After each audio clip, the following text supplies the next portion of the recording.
Hai Fits People, selamat sore. Ketemu lagi nih sama saya Jasmine di live Instagram ketiga dari fits.id. Apa aja sih hari ini temanya? Temanya tentang stres saat work from home. Temanya adalah Anti-Stress Stress Club bersama Ayu Sutomo, psikolog kita pada hari ini. Yeay! Sebenarnya kenapa sih kita ngangkat tema stres saat work from home ini? Karena yang seperti yang kita tahu ya, sekarang kan kondisi lagi banyak banyak berita yang menyedihkan. Terus kita harus beradaptasi nih sama work from home. Pokoknya banyak yang bisa membuat kita stres lah. Gimana sih sebenarnya cara kita untuk menanggulangi stres-stres itu? Makanya hari ini kita mau undang nih psikolog kita yang oke banget, Mbak Ayu Sutomo. Oh, udah ready nih. Tanpa banyak panjang lebar lagi, kita undang aja yuk langsung Mbak Ayu Sutomo.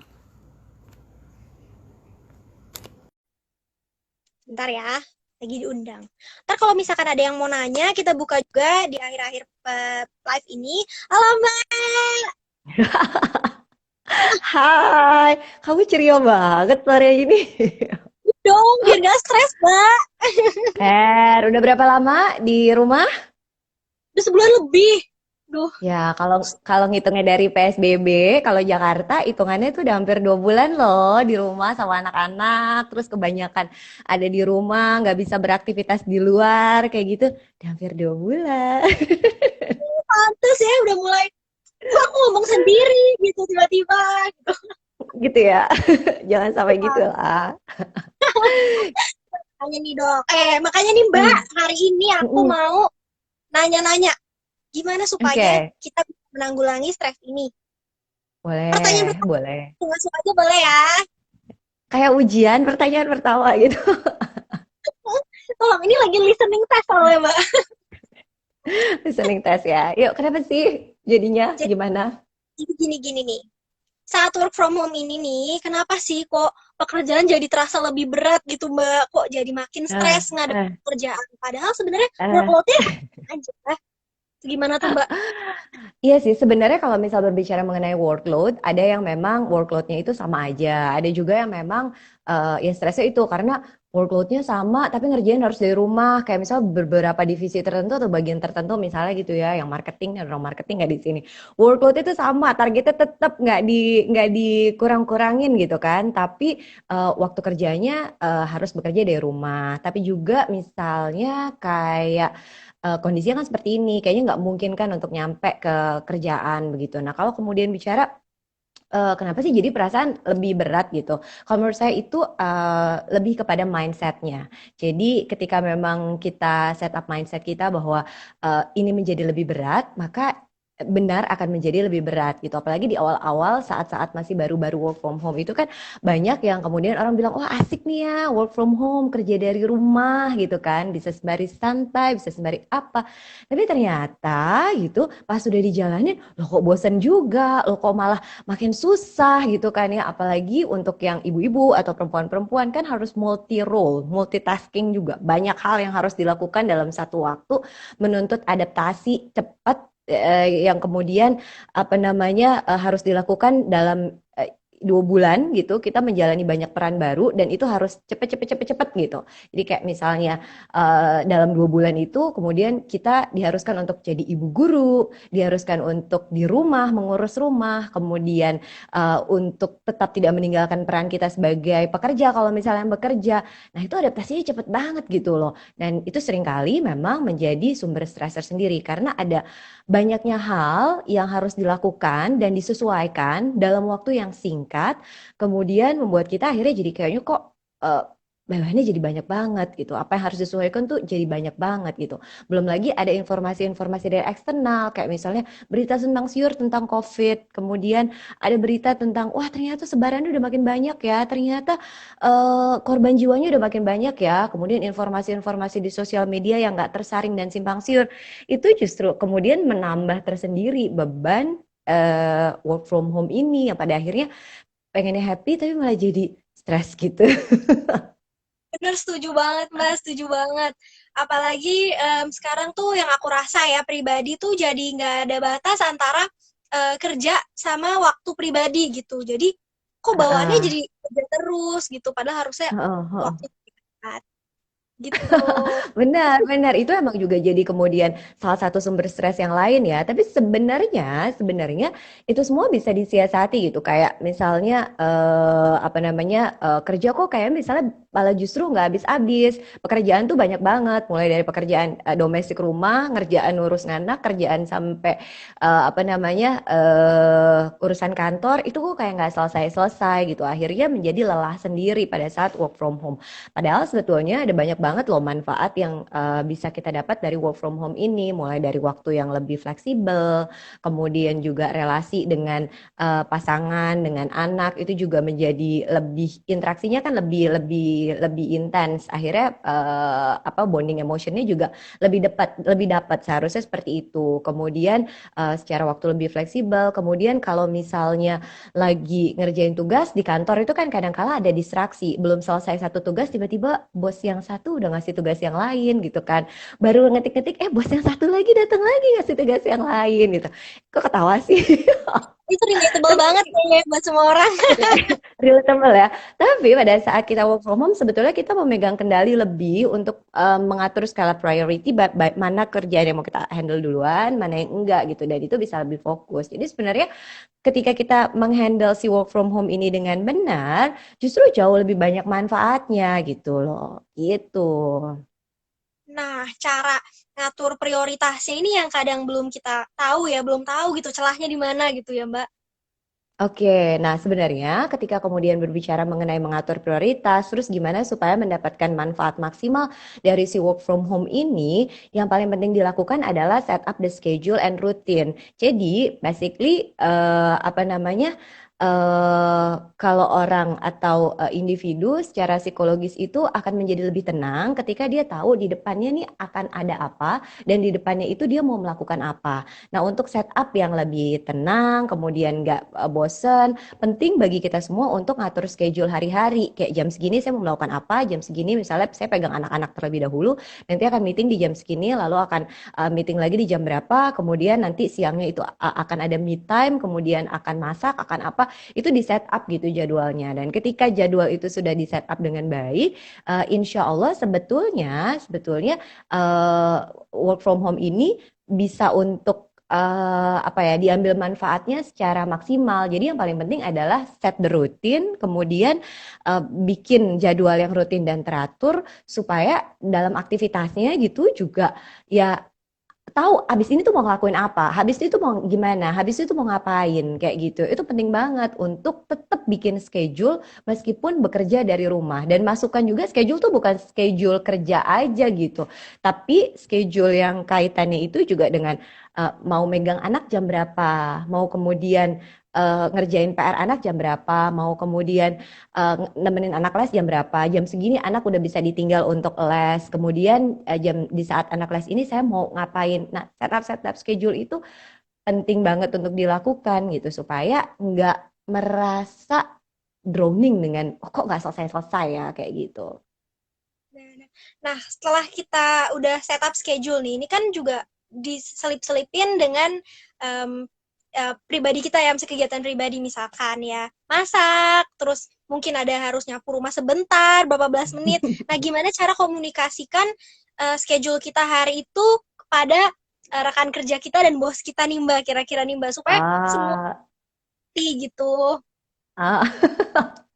Kalau kemudian berbicara mengenai itu, tetap aja yang pada saat hakikat ya, soalnya pada saat kita bekerja kan apa namanya schedule kerja itu waktu itu memang dischedulkan untuk bekerja begitu. Nah, kalau kemudian berbicara gimana cara ngaturnya, sebisa mungkin untuk menyesuaikan atau adjust dengan pekerjaan. Tapi kala-kala memang ketika memang harus ada double pekerjaan di satu waktu, harus megang anak kan misalnya di jam-jam sekolah gitu ya, di jam sekolah tertentu. Kemudian harus harus meeting juga di jam yang sama gitu. Nah, yang paling penting adalah berbagi peran dengan significant others atau social support yang paling mungkin untuk membantu kita dalam menjalani peran tersebut. Kalau ada pasangan bisa mengkomunikasikan dengan pasangan, butuh bantuannya itu di jam berapa sampai jam berapa, saat saya harus melakukan apa gitu. Nah, kalau kemudian dengan atasan sebisa mungkin untuk disesuaikan, walaupun pada akhirnya sih kalau misal sudah berbicara mengenai kantor, umumnya sih ya jadwalnya udah jam segini ya, mau nggak mau harus diikuti. Nah, akhirnya kan yang paling penting bagi kita mengelola jadwal itu. Yang mana yang paling bisa untuk dinegosiasikan, itu yang kita coba untuk carikan solusinya. Kalau misal memang bisa dinegosiasikan itu adalah misalnya schedule anak-anak, bisa dibantu oleh pasangan, atau mungkin ada mbaknya, atau mungkin ada neneknya, nggak apa-apa loh, nggak ada pernah salahnya untuk kemudian menerima bantuan dari support sosial terdekat yang kiranya bisa bantu kita untuk menyelesaikan semua tugas-tugas tersebut gitu. Nah, yang repot justru ketika misalnya kita gagal untuk menerapkan delegasi tersebut. Artinya misalnya gini, kayak anaknya tuh hanya mau dipegang sama ibunya, atau ketika ibunya lagi kerja anaknya tuh tetap mau ngotak-ngotik apa, ikut duduk di atas laptop, ikut duduk ngotak-ngotik laptop gitu. Nah, sementara apa namanya, ibu harus fokus untuk melakukan banyak pekerjaan gitu kan, harus meeting, harus conference, atau melakukan banyak pekerjaan tersebut. Nah, kalau memang seperti itu, sepertinya wajib untuk kemudian belajar tentang menerapkan disiplin positif kepada anak. Jadi memang ada komitmen yang dibuat dengan anak, jam segini sampai jam segini itu ibu mau kerja, jadi nanti di kamar dulu ya, atau di sana dulu ya. Nanti setelah ibu kerja, kita akan main sama-sama di jam segini. Nah, itu bisa untuk bicarakan gitu. Anak juga sebetulnya senang ketika mendapatkan ketegasan atau kejelasan. Lagi-lagi sebetulnya yang dibutuhkan oleh individu gitu ya secara psikologis, mendapatkan sesuatu yang jelas atau yang clear itu tuh penting banget gitu.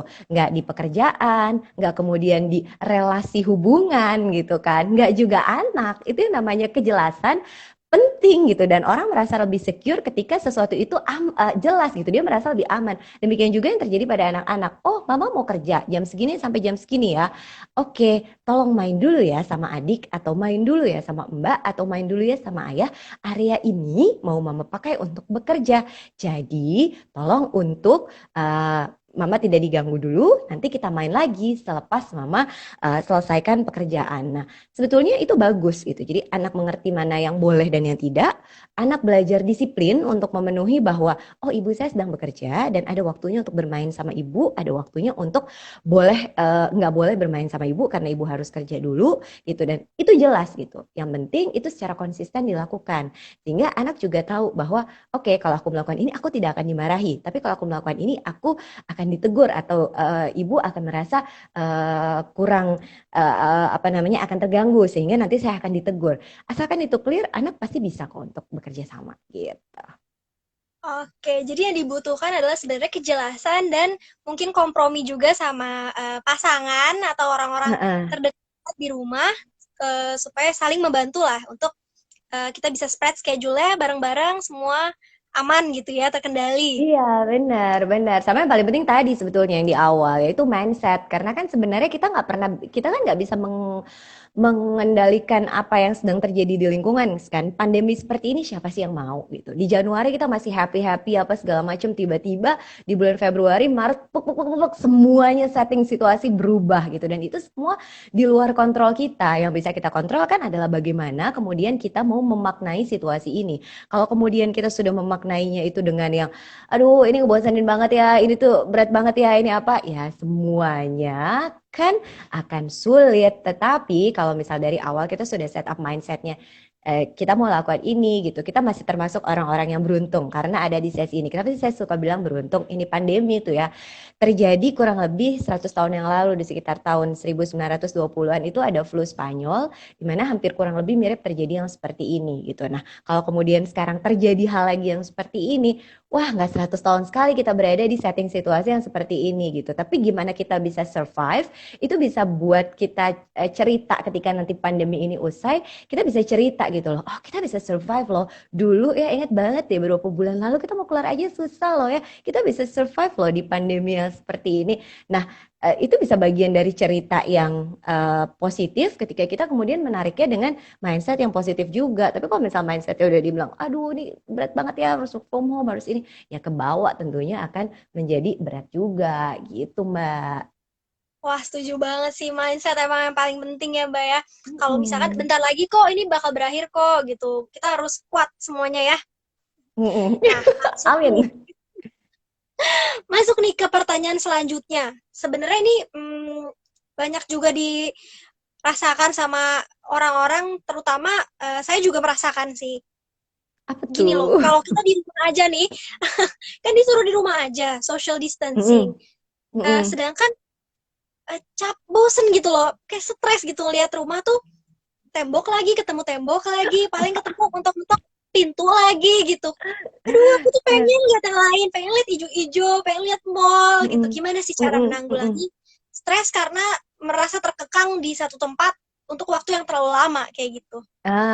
Oke. Nah, kalau kemudian berbicara mengenai stres, terkekang di satu tempat karena waktu yang lama, itu sebenarnya related banget sama satu kondisi yang mungkin sekarang banyak yang teman-teman di sini juga apa namanya teman-teman di Fits ID itu juga banyak yang udah pernah baca tentang cabin fever atau satu kondisi di mana orang merasa terisolasi gitu ya di satu tempat, ya akibat nggak bisa keluar rumah, itu karena bencana atau apa, tapi yang jelas nggak bisa keluar rumah, terpaksa terisolasi di satu tempat yang kemudian menimbulkan perasaan-perasaan kayak lelah, kemudian cepet capek, kemudian jadi nggak sabar, tidurnya kebanyakan atau kemudian nggak bisa tidur, mudah cemas, mudah stres gitu. Itu diawali memang dari satu setting situasi yang uh, apa namanya diawali dengan perasaan bosan karena terkekang dalam situasi yang udah cukup lama gitu. Kita udah hampir 2 bulan gitu ya. Mungkin-mungkin aja udah ada yang merasakan kondisi yang seperti ini gitu. Tapi terus gimana sih supaya apa namanya bisa menghilangkan kebosanan gitu ya. Saya balik lagi tadi, selain mindset yang penting dilihatnya dari satu sudut pandang yang positif terlebih dahulu gitu, itu yang pertama. Kemudian hal-hal yang bisa disiasati, misalnya kalau bosan di rumah kan nggak apa-apa juga ya jalan-jalan ke teras lihat yang ijo-ijo gitu kan, ngelihat taman atau kemudian ke depan rumah sebentar sepanjang mematuhi batasan-batasan physical distance, itu sebenarnya nggak kenapa-kenapa gitu. Dan kemudian harus dilihat juga bahwa kesempatan untuk di rumah aja ini sebenarnya ada banyak hal yang bisa untuk dilakukan. Walaupun ada di rumah, bukan berarti semuanya terkekang. Ada hal yang nggak bisa dikekang oleh apapun, apa itu yaitu pikiran kita. Nah, di situ kan kita bisa berpikir bahwa ini adalah kesempatan yang bagus loh buat saya untuk satu upgrading diri.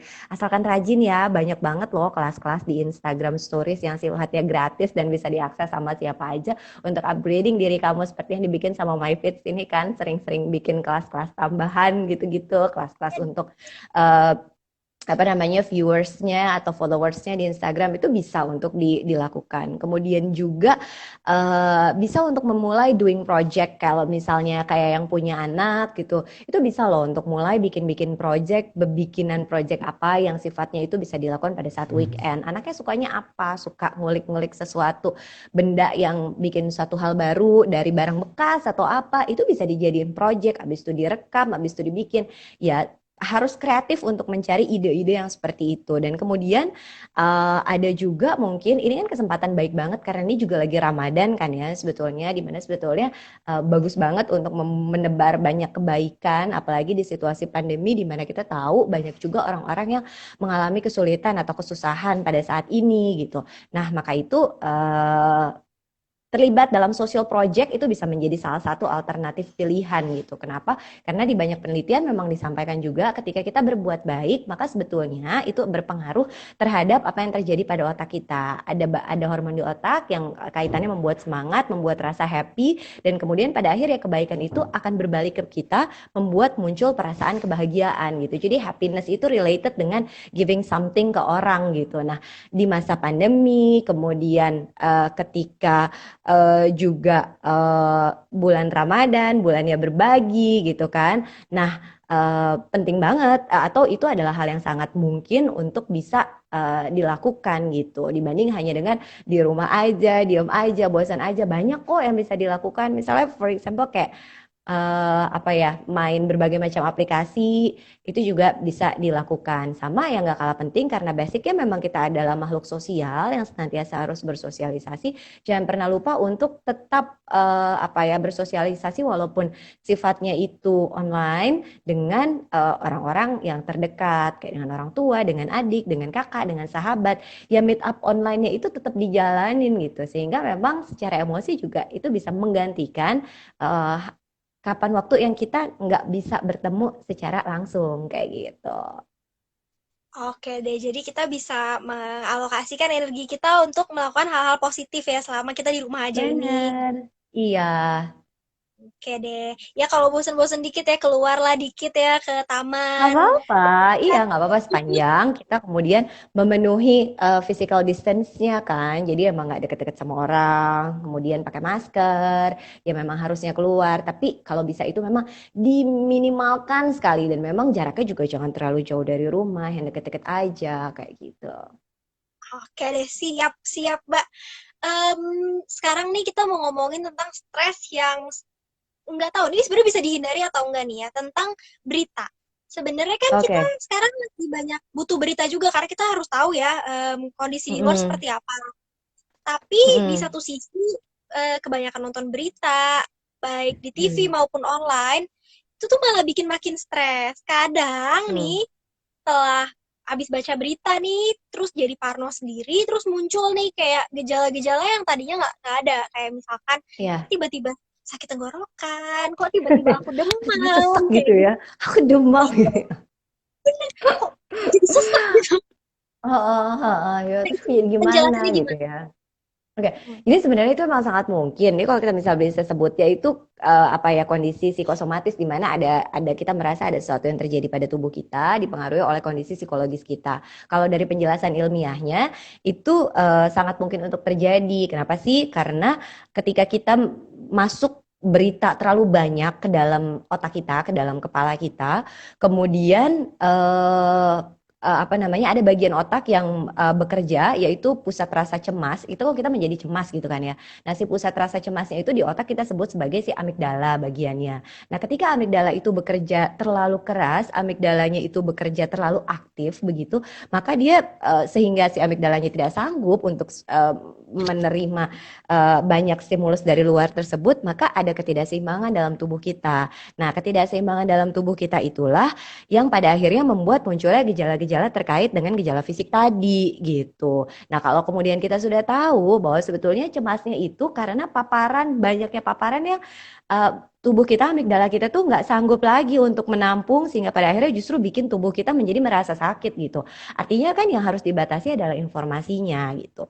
Nah, portal-portal berita apa yang diikutin, kemudian jam-jam atau membatasi diri dari sosial media, kayak misalnya mau buka sosial media malam aja deh atau pagi aja atau di jam 1 sampai jam 2 aja kalau yang beritanya banyak banget gitu kan, itu dibatasi cuma buat sekali tahu aja gitu, itu sangat disarankan gitu dibanding kemudian pada akhirnya itu menjadi berpengaruh pada kita baik secara fisik maupun psikologis. Nggak apa-apa banget untuk kemudian kita membatasi paparan sosial media ke kita ketika kita merasa bahwa emang udah nggak kuat untuk nahan itu gitu. Jadi ya nggak apa-apa banget untuk kemudian membatasi diri dari sosial media gitu. Termasuk juga WhatsApp grup yang kiranya kalau misalnya tuh suka bikin beritanya tuh yang banyak ke hoax gitu ya itu nggak apa-apa juga sebenarnya untuk dihindari gitu. Atau Instagram yang justru irritating atau menyakiti gitu, baik itu misalnya dari temen atau kemudian dari satu situs berita tertentu. Kalau mungkin bukan temen kan ya udah tinggal di unfollow saja. Tetapi kalau misalnya mau temen, kan ada ya fitur yang namanya mute, itu nggak apa-apa loh untuk digunakan gitu loh, karena hakikatnya menggunakan sosial media itu harus membawa kebaikan bagi diri kita. Kalau misal ternyata melihat yang itu justru malah menjadi iritasi gitu, melukai kita, ya nggak ada salahnya untuk di mute sejenak sampai kita ngerasa bahwa kita lebih siap untuk berhadapan dengan itu gitu. Oke, jadi harus lebih mindful juga ya sama apa yang kita lihat, sama apa Bener, yang kita iya, simak. heeh, heeh. Eh, Makasih banget nih Mbak, soalnya ini tuh terjadi juga sama orang-orang di sekitar saya nih, kok Oh, jadi makin oke. parno gitu, makin parno, makin makin sakit. Padahal sebenarnya gak ada apa-apa gitu, nggak Eh, nggak eh. sakit apa-apa. Kayak Oke, gitu. Nah, iya mungkin sih. bisa kita sebarkan informasi ini ke teman-teman dan ke keluarga yang terdekat ya.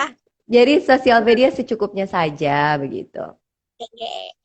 Nah, aku tadi juga buka sesi pertanyaan sebenarnya buat eh, Mm-mm.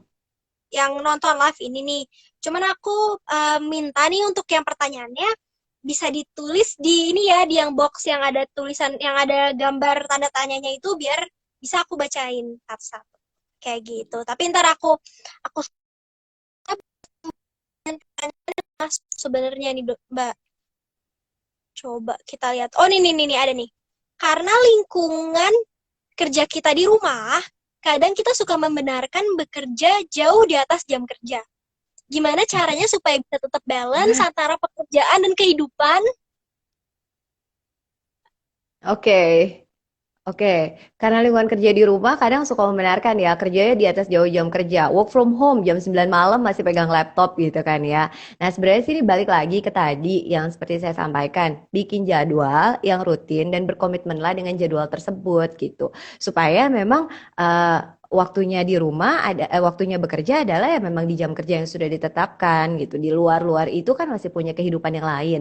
Dimana misalnya ya harus harus mempersiapkan makan, harus kemudian berinteraksi dengan keluarga, yang punya anak juga kemudian mengurus anak, mengurus pasangan. Nah, itu juga harus dilakukan. Jadi kalau misal pertanyaannya lingkungan kerja kita di rumah suka membenarkan kerja jauh di atas jam kerja, itu balik lagi ke satu, bikin jadwal yang benar, dua, disiplinlah dengan jadwal yang sudah dibuat, dan tiga, berkomitmenlah dengan jadwal yang sudah dibuat tersebut juga. Sama mungkin yang bisa menjadi sedikit tips adalah setup yang namanya working area. Jadi walaupun kerja dari rumah, jangan kemudian bisa kerja di mana aja gitu. Tapi pada saat mau kerja, set up lah, misalnya hari itu saya mau kerja di area yang ngadepnya itu taman belakang, atau ngadepnya itu teras, atau ngadepnya itu meja makan. Ya hari itu menjadi area working area-nya itu di situ gitu. Jadi ketika memang bekerja atau apa ya bahan-bahan bekerjanya dibawa ke situ. Ketika memang keluar dari working area tersebut ya set up-nya itu harus keluar juga dari memang working area tersebut. Itu secara psikologis berpengaruh. Jadi ketika kita berada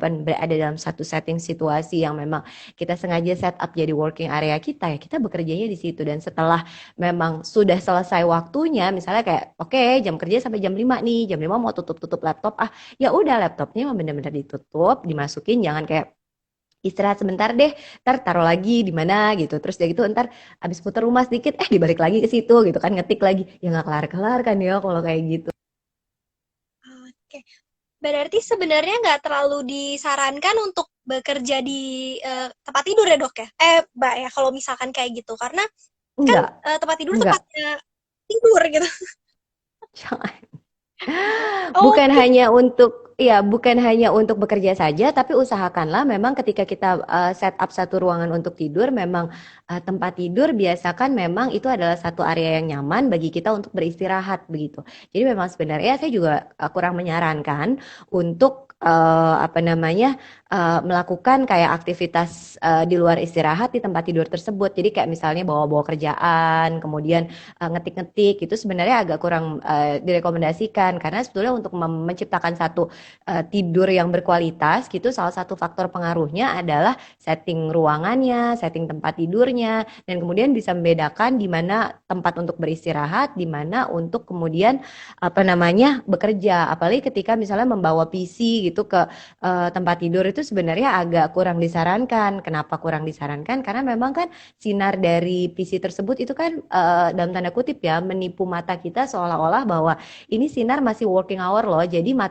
kepala kita nggak set up untuk istirahat, untuk tidur. Yang ada malah jadi nanti sulit banget untuk tidur. Nah, padahal di masa yang namanya PSBB ini working from home, stay at home, yang namanya schedule tidur rutin dan teratur itu penting banget. Karena ketika kita bermasalah dengan tidur, maka artinya kita akan bermasalah di banyak aspek kehidupan yang lainnya. Mulai dari fisiknya rasanya nggak enak, lemes, lesu, terus udah gitu secara emosi juga jadi karena badannya nggak enak kan, secara emosi jadi akhirnya kemudian cepat marah, kemudian mudah untuk teriritasi atau jadi sangat-sangat sensitif. Padahal penyakitnya itu karena kurang tidur. Nah, ketika rutinnya itu termasuk jadwal tidur itu diterabas terus gitu, tidak dilakukan secara rutin, maka ya efeknya itu akan banyak gitu. Jadi kalaupun stay at home, work from home, diusahakan untuk jadwal rutinnya, jadwal termasuk jadwal istirahat rutinnya itu dilakukan. Jadi kalaupun emang biasa tidur jam 10 di setup, oke saya mau tidur jam 10 nih biar besok bisa menyiapkan sahur untuk bangun jam 3 pagi atau jam 4, setengah 4 pagi.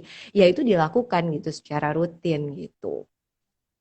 Oke, mungkin ini juga jawaban buat yang nanya kenapa sih kok nggak bisa berhenti bekerja gitu ya? Mungkin karena ya kerjanya di tempat tidur gitu ya, jadi nggak Iya, bisa di backup. benar. Benar-benar benar. Nah, itu ada yang tadi Heeh. tadi ada yang nanya juga, jadi itu jawabannya ya. Udah kejawab. Mm-mm. Dia ada nanya juga nih dari Apa tuh? Rininta nih Mbak. Dia bilang gini, Mm-mm. nanya Mbak gimana caranya menjaga orang tua tetap waras di saat anak sekolah di rumah. Sedangkan anak kalau belajar sama ibunya malas banget. Gimana caranya supaya anak tetap semangat mengerjakan tugas dan tidak main HP melulu? Rininta kalau masih join sama kita, coba disubmit aja usia anaknya berapa. Karena treatment pada masing-masing usia anak itu berbeda-beda. Untuk anak yang emang usianya masih prasekolah, treatmentnya gimana? Untuk yang anak-anak menjelang remaja itu treatmentnya kayak gimana? Coba kalau mau disubmit lagi usianya berapa. Tapi saya mau coba jawab dulu yang gimana caranya supaya anak tetap semangat mengerjakan tugas dan nggak main handphone melulu. Itu caranya adalah dengan memberikan aktivitas pengganti selain handphone. Karena biasanya kenapa anak main handphone itu karena ya memang udah nggak ada activity yang lain gitu yang dianggap menarik oleh anak. Emang challenging banget sih buat orang tua untuk kemudian menyediakan berbagai macam activity menarik buat anak.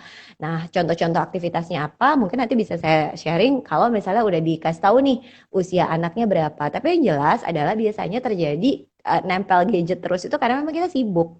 Orang tuanya juga sibuk harus melakukan banyak hal sehingga ya udahlah biarin aja handphonean aja. Tapi sebetulnya ketika kita bisa menemukan satu aktivitas yang menarik untuk anak, yang anak memang suka dan dia bisa terlalu terlarut dalam aktivitas tersebut, itu bisa sebetulnya untuk lepas dari yang namanya gadget begitu. Nah, sekarang tinggal pilihan aktivitasnya apa, itu kan adalah ide kreatif orang tua. Karena kadang-kadang anak bukannya nggak mau, tapi emang nggak tahu harus ngapain ya. Nah, kadang-kala memang perlu dikasih ide. Gimana nih kalau bikin ini gitu. Kalau kamu menciptakan sesuatu yang kayak gini, nanti boleh loh pegang gadgetnya itu justru dibikinin stop motion atau apa. Sehingga akhirnya pun ketika dia menggunakan gadget, ada output positif yang didapatkan dari anak ketika memang dia menggunakan gadget tersebut untuk menghasilkan suatu karya yang bisa nanti dia meningkatkan kepercayaan diri dia juga. Karena aku udah bikin ini loh, gimana ini bagus nggak? Kayak gitu-gitu. Jadi sebenarnya sangat mungkin untuk anak nggak gadgetan terus asal kreatif kemudian orang tuanya terutama ya untuk menyediakan alternatif-alternatif aktivitas untuk anak seperti itu. Oke deh. Nah, ditunggu ya untuk Rininta untuk dijawab anaknya kisaran usia berapa. Ntar bakal Mm-mm, dijelaskan mm-mm, lebih lanjut nih untuk kegiatan-kegiatan yang bisa dilakukan. Ke mm-mm, next mm-mm, question dulu nih mm-mm, tentang, nah tadi juga ada yang nanya tentang hubungan antara orang rumah gitu, antara mm-mm. suami istri, anak orang tua, adik kakak. Kok jadi banyak yang berantem ya pas work from home ini, pas di rumah aja ini jadi Eh, banyak konflik gitu. Itu gimana ya mm-mm, menyikapi, Mbak? mm-mm, mm-mm. Wajar banget ya Kak kalau apa namanya berkonflik karena kan sebenarnya intensitas ketemunya jadi lebih banyak ya. Terus udah gitu bahasanya tuh kalau saya suka bilangnya akhirnya jadi L4 gitu kan. Lo lagi, dapur lo, kamar lo, terus udah gitu ke teras lo lagi. Jadi akhirnya intensitas ketemunya tuh jadi lebih banyak dan ketika intensitas ketemu lebih banyak kemudian potensi konflik menjadi lebih besar itu emang apa namanya satu hal yang wajar dan sangat mungkin untuk terjadi gitu. Tapi kan konflik itu nggak selalu endingnya jelek ya. Konflik itu bisa juga untuk kemudian menjadi satu hal yang membangun bagi dua individu yang terlibat di dalamnya sepanjang konflik tersebut diselesaikan dengan baik dan dengan clear gitu. Jadi kalaupun emang berkonflik ada masalah ya nggak apa-apa. Toh kalau kemudian output saling memahami satu sama lain begitu kan bisa kemudian lebih mengenal satu sama lain, lebih bisa tahu bahwa oh ternyata dia kebutuhannya ini, dia maunya diginiin toh. Oh ternyata anak saya atau pasangan saya itu needs-nya ini, dia nggak suka nih kalau misalnya dibeginiin gitu. Untuk next-nya kemudian tidak dilakukan lagi, sebenarnya berkonflik ya nggak kenapa-kenapa gitu. Asalkan keduanya bisa kemudian menggunakan konflik itu sebagai satu sarana untuk membangun relasi atau membangun hubungan dan justru lebih mengenal dan mendalami satu sama lain gitu, baik dengan anak maupun dengan pasangan. Tapi syaratnya itu harus menyelesaikan konfliknya itu dengan apa namanya apa ya, dengan tepat dan tuntas gitu dan selesai. Nah, kalau kemudian gimana biar bisa tuntas dan selesai? Sebenarnya dalam masa PSBB ini kita sering nyebutnya itu adalah kuncinya ada di pengertian. Jadi saling mengerti satu sama lain, saling memahami satu sama lain sehingga akhirnya bisa menurunkan tensi dari konflik tersebut gitu. Oke, jadi seharusnya sih waktu di rumah aja ini malah bisa memperkuat bonding ya antara kita sama orang Harusnya. rumah. Benar, benar. Tapi Harusnya. dimulai itu tadi dengan mindsetnya dulu gitu kan. Mindsetnya dulu deh dibenerin bahwa memang ini satu kondisi yang nggak biasa, satu kondisi yang luar biasa, yang mungkin juga semua orang berada dalam satu setting situasi yang seperti ini gitu. Nah, sekarang kan pilihannya ada di kita gitu. Walaupun kita nggak bisa keluar rumah, tapi kita punya pilihan loh. Kepala kita ini bisa dibawa untuk memilih mindset mau yang gimana. Mau yang kemudian memanfaatkan ini sebagai satu setting situasi yang menyenangkan karena punya banyak waktu dengan pasangan, punya banyak waktu dengan anak, kemudian bisa mengenal satu sama lain, kemudian bisa juga belajar untuk bikin jadwal, belajar untuk mengelola pekerjaan, belajar untuk switch pekerjaan dengan cepat, habis ngerjain kerjaan rumah, kemudian ngerjain lagi kerjaan kantor atau apa, itu bisa kita pakai sebagai sarana latihan kayak gitu. Nah, itu tinggal mindsetnya kita maunya yang mana gitu. Jadi balik lagi yang paling utama adalah mindset ya, harus positif. Oke, ini udah dijawab nih sama Rininta, anaknya usianya 7 tahun. Oke, gimana tuh Mbak? Oke, 7 tahun. Tunggu sebentar. Oke, oke. Nah, kalau umur 7 tahun itu biar nggak main gadget, itu banyak banget sebenarnya eksplorasi yang bisa dilakukan. 7 tahun itu udah bisa terlibat dalam permainan mandiri. Artinya kayak misalnya membuat satu project-project permainan untuk anak 7 tahun itu udah bisa. Mainannya itu juga nggak perlu yang kayak apa ya harus ribet harus apa gitu kan, tetapi free play juga bisa. Anaknya dilihat sukanya itu dia main apa gitu selain main gadget. Kalau dia sukanya misalnya bermain dengan membuat apa benda-benda yang kreatif ya itu boleh untuk di apa namanya diajarkan kepada anak. Tapi mungkin kalau usia 7 tahun untuk mengarahkan seperti itunya memang masih perlu pendampingan dari orang tua. Jadi kayak misalnya ibunya masih perlu untuk nemenin juga, untuk ngasih eksplorasi ide harus gimana, kayak gitu-gitu. Jadi ya nggak dieksplor anaknya sukanya apa di luar bermain gadget gitu. Sukanya dia itu bermain apa dan dari situ kemudian dikembangkan aktivitas-aktivitas lain selain dengan gadget tersebut gitu. Kan ada yang mungkin sukanya bikin-bikin sesuatu, ada juga yang mungkin sukanya bermain puzzle, ada juga mungkin sukanya yang kalau bermain puzzle bisa ambil barang bekas kemudian disusun untuk bikin satu puzzle tertentu gitu. Itu bisa banget untuk dilakukan gitu. Yang penting anak dikasih aktivitas alternatif pengganti. Kalaupun memang di rumahnya ada anaknya sukanya main-main outdoor gitu ya, atau anaknya memang yang energinya atau jumlah energinya tuh banyak sehingga muter-muter gitu. Menggunakan teknologi nggak ada salahnya. Contohnya misalnya seperti apa? Sekarang kan banyak ya orang yang pada main TikTok ya, nari-nari, jogetan gitu kan. Oke, itu penggunaan sosial medianya, tapi behind dari itu kan bisa banget tuh untuk kemudian latihan narinya, kemudian bikin koreografinya. Nah, itu bisa bikin bonding antara orang tua dengan anak. Kamu bikin gerakannya ini ya, Kak Mami bikin gerakannya yang ini ya. Nanti kita akan latihan seperti apa. Akhirnya kan fisiknya bergerak, kemudian ada memorizing juga, menghafal gerakan. Nanti setelah direkam, wah hasilnya lucu ya, gitu. Itu bisa memperkuat bonding emosi. Padahal mainnya ya dengan gadgetnya tetap dipakai, tapi kan jumlahnya sedikit gitu. Ada banyak yang juga bisa dieksplor lain dengan melibatkan gadget itu juga gitu. Oke, ada juga nih yang nanya anaknya 12 tahun umurnya. Sebenarnya sih yang tadi juga bisa juga dilakukan untuk anak 12 tahun. Cuman untuk lebih spesifiknya lagi untuk anak yang sudah mulai mulai besar nih 12 tahun nih gimana nih Oke. cara mengatasinya? Nah, 12 tahun itu sebenarnya itu masuknya udah tahapan pra-remaja mendekati remaja awal gitu. Jadi kalau udah berbicara mengenai anak-anak yang usianya sudah mulai masuk remaja, itu kaitannya udah apa namanya sosialisasi menjadi satu hal yang penting buat mereka. Kemudian sudah masuk preteen, artinya adalah ketemu sama teman-teman itu udah menjadi bagian yang dari diri mereka gitu. Kalau misal masih anak-anaknya yang playgroup atau apa itu kan main masih lingkupnya itu hanya orang tua, orang terdekat, ibu, ayah, kakaknya atau apa gitu. Tapi ketika masuk remaja, kebutuhan untuk berinteraksi sama teman itu juga udah menjadi satu hal yang penting buat mereka. Memanfaatkan teknologi nggak ada salahnya. Seperti apa? Misalnya pakai aplikasi-aplikasi untuk meeting, Google Hangout atau Zoom itu bisa digunakan kalau masih ada yang suka pakai Zoom ya, kalau pakai Google Meeting atau Google Hangout itu bisa untuk digunakan buat aktivitas-aktivitas yang kemudian apa namanya bisa membuat mereka tetap berinteraksi dengan teman-teman di luar rumah itu gitu. Bayangin aja kita yang orang dewasa aja 2 bulan di rumah itu ngerasa bosen loh.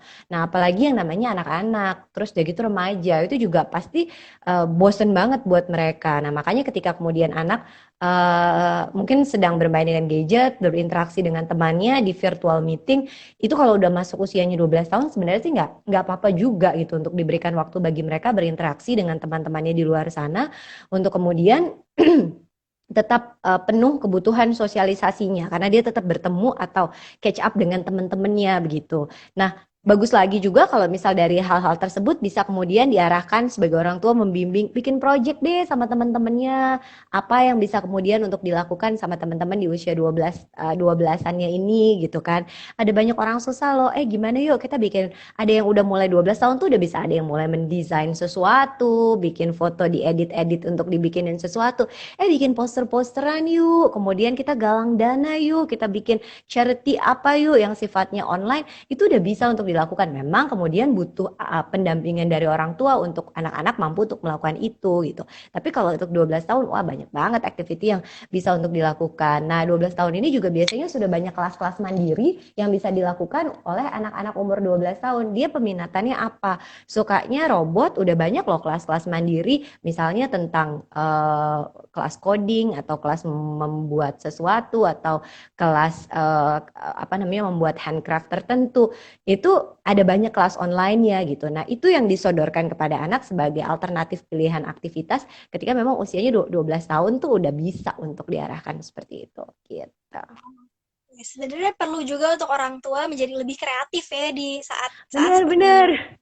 Itu challenging banget buat orang tua. Kenapa? Karena orang tua juga harus dealing dengan dirinya sendiri kan, harus ngerasa beres juga dengan capek, beres juga dengan apa ya istilahnya stresnya orang tua juga. Tapi di satu sisi orang tua juga harus hadir untuk anak yang memang apa namanya membutuhkan kehadiran si orang tua juga gitu. Nah makanya kalau saya suka bilang jangan pernah lupa untuk me time buat orang tua karena cuma orang tua yang eh, sehat secara mental yang kemudian bisa menarik anaknya untuk sehat secara mental juga. Jadi kalau misalnya orang tuanya juga udah ngerasa bosen banget, udah ngerasa lelah secara mental banget, ada baiknya untuk kemudian menarik diri, me time dulu sebentar, untuk kemudian kalau emang butuh istirahat ya istirahat, kalau butuh untuk nonton Netflix atau yang lainnya itu juga boleh gitu kan. Yang penting happy, orang tuanya ngerasa penuh, bisa terkoneksi dengan lingkungan sekitarnya, baru kemudian itu akan maksimal interaksinya baik dengan anak-anak maupun dengan pasangan gitu. Nah, tuh berarti harus dicatat juga bahwa nggak apa-apa punya me time sendiri buat orang tua ya. Jauh dari anak Hmm. sebentar aja. Supaya tetap Hmm. Hmm. stay sane, tetap bisa hadir sepenuhnya buat anak. Kayak gitu. Dan gak ada yang salah loh dengan yang namanya apa namanya me time, menarik diri dulu sebentar. Itu juga udah bisa disampaikan ke anaknya bilang, ibu perlu waktu untuk istirahat dulu sebentar ya. Adik main dulu di kamar atau kakak main dulu di kamar atau kalau emang belum bisa ya ada bagiannya untuk minta bantuan dari social support terdekat supaya kita bisa punya waktu juga untuk diri sendiri. Itu juga nggak boleh untuk dilupain gitu. Oke. Ini ada pertanyaan juga nih menarik nih, Mbak. Mbak, ciri stres berlebih itu apa aja sih? Aku sering banget pusing dan suka uring-uringan. Padahal nggak ada apa-apa. Oh. Stres berlebihan, sering pusing, uring-uringan ya.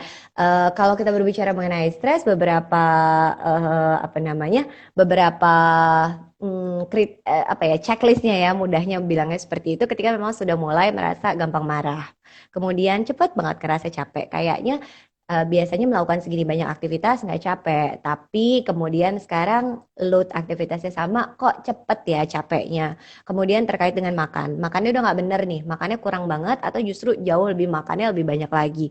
Atau mungkin tidurnya juga udah mulai nggak nyenyak ketika kebangun-kebangun mulu pada saat tidur. Nah sebenarnya sih itu sudah merupakan ada ciri bahwa sebetulnya harus mulai melihat ke dalam diri apa sih sebetulnya yang saya rasakan, apa sih sebetulnya yang terjadi di sekitar sehingga akhirnya membuat saya jadi mudah stres seperti ini gitu.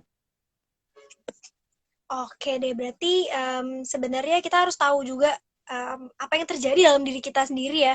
Tapi kan gini nih Benar. Mbak, kalau misalkan udah merasakan nih, udah mulai curiga nih sama tanda-tanda tersebut, apa yang bisa kita lakukan nih? Karena kita juga mungkin mau mencari professional help juga susah karena kita nggak bisa kemana aja kan. Itu apa yang Mm-mm. Mbak Ayu sarankan nih buat orang-orang yang mungkin sudah merasa wah udah mulai terganggu nih, udah mulai nggak enak nih gitu. Mm-mm, mm-mm, mm-mm. Oke, kalau kemudian sudah mulai merasakan yang tadi seperti dibilang, coba kemudian untuk kenali diri dengan lebih baik. Cara paling gampangnya lagi nih, hal-hal tadi itu muncul ketika trigger apa sih datang?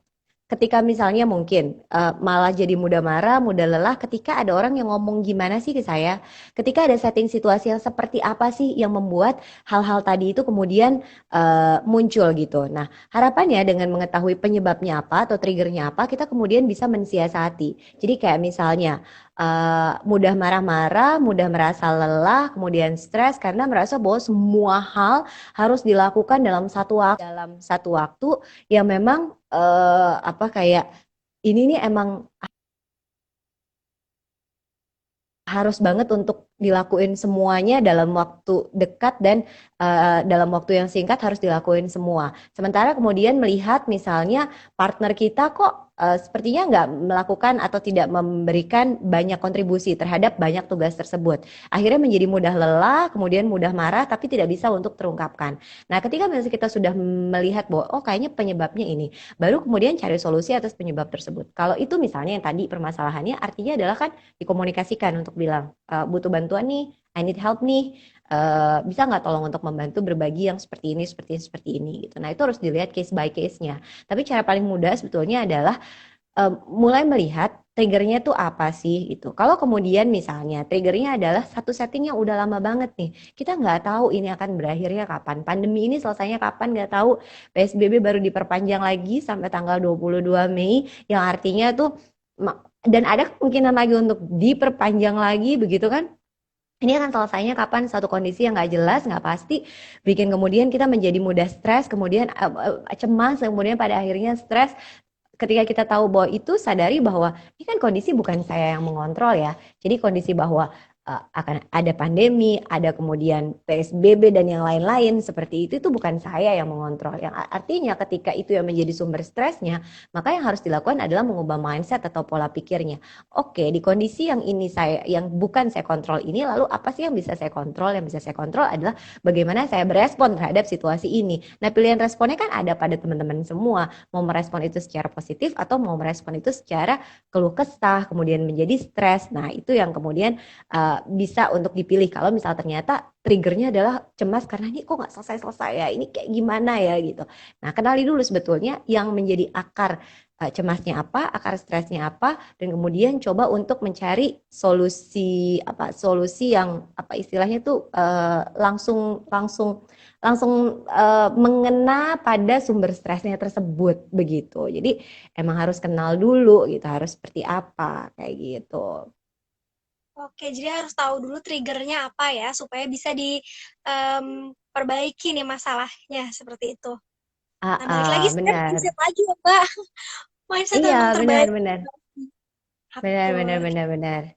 Ini ada yang nyapa-nyapa nih, ada Demar Dikos. Hai, hai, hai Bu Ayu, hai. Ada Anggra ini, Bu Ayu, hai, hai, hai. Terima kasih sudah bergabung. Senang banget nih ada yang gabung nih. Pasti penggemarnya Bayu ya. Nggak, ini membernya Fits mungkin. Oke. Oke nih, lanjut. Aku juga dapat pertanyaan sebenarnya dari Hmm, em, yang nonton live ini. Sebenarnya sih nih Mbak ya, berapa lama sih manusia tuh sebenarnya kuat gitu berada di satu tempat di rumah aja, hmm. terus menghadapi kondisi seperti ini tuh berapa lama sih sebenarnya manusia ini kuat Oke. gitu. Sebenarnya itu bergantung pada adaptasi, pada masing-masing kemampuan adaptasi diri, pada masing-masing individu dan apa ya kemampuan dia untuk berhadapan pada satu situasi yang benar-benar berbeda banget kan. Kalau biasanya kita harus ada di luar, kemudian kita sekarang harus senantiasa ada di rumah. Nah, kemampuan adaptasi orang itu kan beda-beda. Ada memang yang orang bisa cepat beradaptasi dan kemudian cepat untuk menangkap insight positif dari setiap situasi yang dia hadapi gitu. Itu tentunya akan jadi lebih mudah untuk menghadapinya. Ada juga yang adaptasinya tuh lama. Kalau misalnya harus berubah dalam waktu yang cepat itu menjadi satu hal yang sangat memberatkan dan dia lama untuk bisa dapat insight positif dari satu situasi yang kemudian dihadapi oleh dia gitu kan. Nah itu sebenarnya nggak ada patokan waktunya gitu. Tapi secara umum gitu biasanya sih sekitar 1 bulan atau mungkin 3 mingguan itu sudah mulai terasa tuh rasanya kok apa namanya sangat sangat jenuh, sangat bosan gitu. Nah balik lagi ketika nyampe ke titik jenuh bosan itu kan dihadapkan lagi pada pilihan gitu kan mau mengambilnya dari sudut pandang atau mindset yang mana bahwa ini adalah kebosanan yang hakiki gitu kan atau mau mengambil dari sudut pandang oke, berarti waktu luangnya lebih banyak ya ikutan kelas-kelas pengembangan diri berarti lebih banyak ya gitu ada banyak hal yang bisa dilakukan ya oh berarti waktu bersama dengan keluarga jadi lebih banyak ya kayak gitu-gitu. Nah itu balik lagi gitu kepada masing-masing individu berapa cepat untuk bisa beradaptasi dalam satu setting situasi yang baru gitu. Oke deh, nyambung aja nih sama pertanyaan yang barusan nih, gimana caranya orang ekstrovert gak stres karena nggak kemana-mana saat WFH nih Mbak? Gimana caranya orang ekstrovert gak kemana-mana karena memang ya ampun saya turut apa namanya saya turut prihatin ya dengan yang seperti itu jadi kayaknya udah pasti udah bosen banget gitu ya. Pertanyaan dari Sela Rizky ya oke tapi kalau kemudian berbicara mengenai ekstrovert yang kemana-mana kalau kita berbicara mengenai ekstrovert itu kan sebetulnya dari kalau introvert ekstrovert itu kita bisa bedakan dari bagaimana sebetulnya masing-masing individu mendapatkan energi untuk dirinya. Jadi kalau misalnya orang ekstrovert itu dapat energi dari dia habis wah kumpul-kumpul apa segala macam gitu kan. Nah, sedangkan orang introvert itu akan mendapatkan energi bagus untuk dirinya dia ketika dia banyak diem untuk dirinya sendiri gitu. Nah, kalau kemudian si ekstrovert ini nggak stres karena nggak kemana-mana, ya udahlah nggak apa-apa, dapat energinya dengan kumpul-kumpul virtual terlebih dahulu. Memang kondisinya seperti sekarang ini kan nggak bisa kemana-mana gitu ya. Tapi nggak ada salahnya mencoba ide kreatif gitu menggunakan aplikasi ketemuan, Zoom, ketemu dengan teman-teman dan di rumah. Karena biasanya orang extrovert senangnya yang seru-seru gitu. Ajak teman-teman sesama extrovert lainnya berbagi atau sharing energi melakukan hal yang seru ya mungkin dandan bareng yuk. Abis itu kita meet up virtual, makan bareng yuk. Tapi kemudian virtual atau buka puasa bareng yang sifatnya itu virtual begitu dung-dung gitu atau ada bunyi azan kita buka puasa bareng ya tapi virtually itu menurut saya sih bukan satu hal yang memang tabu untuk dilakukan gitu terutama kalau memang tipe-tipe orang yang memang membutuhkan mendapatkan energi dari berinteraksi dengan orang lain. Nah kalau sekarang interaksi langsungnya itu terputus ya mau tidak mau berarti yang bisa dilakukan adalah interaksi yang sifatnya itu adalah virtual atau online gitu jadi nggak apa-apa untuk meet up online gitu ya dengan teman-temannya dan kemudian ketemuan, oke okay banget. Oke, aku ada rekomendasi nih buat yang tadi nanya ekstrovert ini, mungkin bisa diperbanyak meeting meeting online ya sama bosnya. Makin stres Apakah itu soalnya. cara dia? Ini dia bilang nonton drakor biar nggak bosan. Iya bener. Aku setuju banget. Aku biar gak stres nonton drakor. Boleh, asal jangan kebawa emosi ya. Pilih-pilih loh filmnya. Iya ya bener, ada yang kok malah makin marah gitu rasanya nontonnya. Ih nggak kerasa tahu Bayu ternyata sebentar lagi udah mau sejam nih kita live. Makasih Ya. banyak. Makasih banyak Bayu udah mau live bareng Fits nih, udah membagikan ilmunya yang luar biasa banget. Kita jadi lebih semangat menghadapi hari-hari yang Ya, sebenarnya belum tahu nih ke depannya kayak gimana. Semoga aja cepat selesai ya Mbak ya. Udah bosen, udah Mudah-mudahan cepet stres. selesai. Ingat mindsetnya harus diubah karena sebetulnya di pandemi ini banyak hal yang bisa dilakukan when stay at home ketika kita memandangnya sebagai satu hal yang positif, banyak hal yang bisa dilakukan, nyobain aktivitas baru, mengeksplor diri kita yang baru, itu kemudian kita lakukan, kemudian tentunya itu bisa membuat kita menjadi lebih ringan untuk menjalani ini semua. Tapi harus didasari dulu dengan satu, kita terima dulu nih kondisi ini bahwa ini adalah pandemi yang harus kita hadapi sama-sama dan kemudian kita pasti akan mampu melalui ini sama-sama, kita akan bertahan sama-sama supaya sampai nanti ketika kita udah selesai pandeminya kita bisa kumpul-kumpul dan cerita-cerita gimana serunya waktu kita stay at home bareng-bareng dan kita bisa bangkit sama-sama untuk melenting jadi lebih hebat sama-sama lagi gitu. Yeay. Terima kasih Mbak Ayu. Kita jadi lebih semangat. Sama-sama. Mindset Yes. kita harus oke. Oke, Terima kasih oke. Mbak. Kalau misalkan ada waktu Sama-sama. lagi boleh loh kita main-main lagi, live IG bareng Boleh dong. lagi. Boleh dong, boleh dong.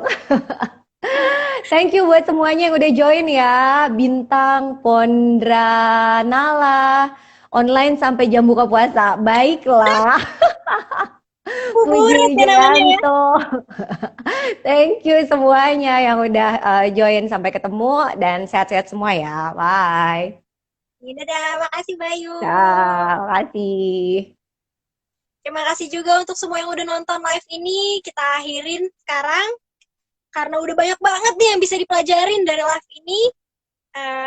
Tenangin live-nya bakalan di save, jadi bisa ditonton ulang, bisa di-share ke teman-teman dan keluarga yang membutuhkan. Sampai ketemu di live selanjutnya di minggu depan dengan topik yang baru dan pembicara yang baru juga. Oke deh, terima kasih. Selamat berbuka puasa buat yang berpuasa. Belum nih, masih sejam lagi ya. Cuman selamat ngabuburit. Dadah.